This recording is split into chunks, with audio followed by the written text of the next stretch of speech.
Welcome to Targeted Science Studios. Let's talk about prostate risk before age 50 and how to assess it realistically. I'm David, and here we explain health topics using science, not scare tactics, so you can make informed decisions. First, an important clarification. Risk does not mean diagnosis. Risk means probability over time, influenced by multiple factors working together.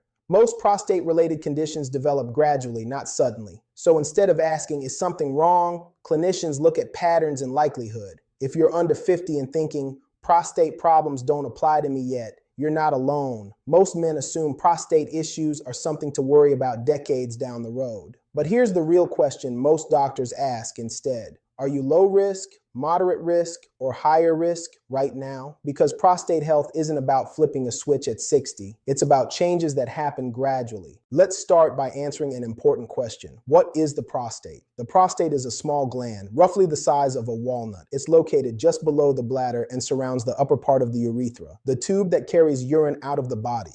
That positioning is important because it explains why prostate changes can affect urination, even when the gland itself is relatively small. The prostate isn't something you feel directly, but its location means small changes can have noticeable effects. The prostate's primary role is in male reproductive health. It produces fluid that becomes part of semen. This fluid helps nourish sperm, protect sperm, and support sperm movement.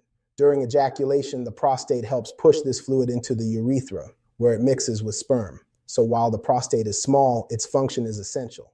This picture illustrates the difference between a normal and an enlarged prostate, a common condition that affects many men as they age. Because the prostate wraps around the urethra, any change in the gland, whether from growth, inflammation, or irritation, can affect urine flow. That's why prostate-related changes are often associated with weak urine stream, difficulty starting or stopping, frequent urination, especially at night. These symptoms don't automatically mean disease, but they do reflect how closely the prostate and urinary system are connected. The prostate doesn't stay the same throughout life. As men age, hormonal signaling changes, and prostate tissue can slowly shift as well. For many men, these changes are gradual and manageable. For others, they become more noticeable over time. Understanding that the prostate naturally changes helps remove unnecessary fear and replaces it with awareness. Now let's discuss 3 different prostate issue risk profiles: lower, moderate, and high. First, the lower likelihood profile. Men in this group typically are under 45, have no family history of prostate issues, experience no persistent urinary symptoms, and maintain regular physical activity. For this group, prostate-related issues before 50 are less likely, though not impossible. The second profile is the moderate likelihood profile. Men in this group often are between 40 and 50, notice mild urinary changes, especially at night, have a sedentary job or lifestyle, experience higher stress or inflammation. This is where awareness matters most, not because something is wrong, but because patterns may be forming. And last, the higher likelihood profile. Men under 50 may fall into a higher likelihood group if they have a close family history of prostate problems, experience persistent urinary changes, notice worsening symptoms over time, have metabolic or inflammatory health conditions. This doesn't mean disease, but it does suggest talking with a healthcare professional sooner rather than later. One common mistake is focusing on one symptom in isolation. For example, one night of waking up to urinate isn't meaningful. A stressful week with changes isn't definitive. Risk increases when symptoms persist. Multiple factors overlap and changes gradually worsen. That's why clinicians look at patterns, not single moments.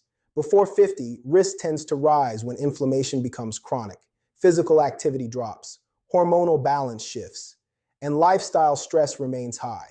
It is also important to note that age alone is a poor indicator. Age matters, but it's not the whole story. 2 men can both be 45. One has no symptoms, stays active, and has no family history. The other has persistent urinary changes and a strong family history. Same age. Very different risk profiles. So age doesn't determine risk by itself. Context does. Many men assume this is just aging. It's not bad enough yet.